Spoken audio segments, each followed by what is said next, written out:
วงผู้สลีปล่อยป่า6 ล้านกว่าตัวในโอกาสวันปล่อยป่าและอนุรักษ์สัตว์น้ำสัตว์ป่าแห่งชาติลาวองค์การปกครองแขวงพุกสลีร่วมกับแผนกกสิกรรมและสิ่งแวดล้อมและเมืองบุญเหนือได้จัดพิธีเปิดการปล่อยป่าในโอกาสวันปล่อยป่าและอนุรักษ์สัตว์น้ำสัตว์ป่าแห่งชาติลาวครบรอบ29 ปีและวันคล้ายวันเกิดประธานสุภานุวงศ์ครบรอบ117 ปีด้วยพิธี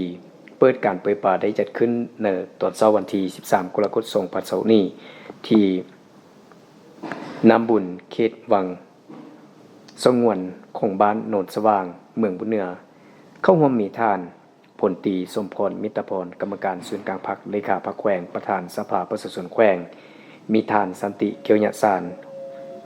รองเลขาพรรคแขวงประธานคณะกรรมการปกครองแขวงมีท่านหัวหน้าแผนกกสิกรรมและสิ่งแวดล้อมแขวงแผนกการกลุ่มกองค้างแขวงพร้อมด้วยองค์การปกครองเมืองและประชาชนเมืองบุญเหนือและน้องน้อยเยาวชนเข้าร่วมท่านทองอลีกรรมการพรรคแขวงหัวหน้าแผนกกสิกรรมและสิ่งแวดล้อมแขวงได้กล่าวในพิธีครั้งนี้ว่ากระบวนการปล่อยป่าได้จัดตั้งปฏิบัติมาแต่ละปีย้อนเห็นได้ความหมายและความสำคัญของการปล่อยป่าคืนสู่ธรรมชาติสปป.ลาวจึงได้กำหนดเอาวันที่13 กรกฎาคมของทุกๆปีเป็นวันปล่อยป่าแห่งชาติมาฮอดปี2020ได้ปล่อยป่าและสัตว์น้ำจำนวนหลายแสนตัวเฮ็ดให้สัตว์น้ำที่อยู่ตามธรรมชาติมีการขยายตัวเพิ่มขึ้นต่อเนื่องในปี2026นี้แผนกกสิกรรมและสิ่งแวดล้อมแขวงพงศลีจะสู้สนสุกยูส่งเสริมการปล่อยป่าทั่วแขวงให้ได้ทั้งหมด 6,984,450 ตัวในนี้ปล่อยลงสู่แม่น้ำธรรมชาติ 147,950 ตัวปล่อยลงหนองเลี้ยงปลาเพื่อเลี้ยงบริโภค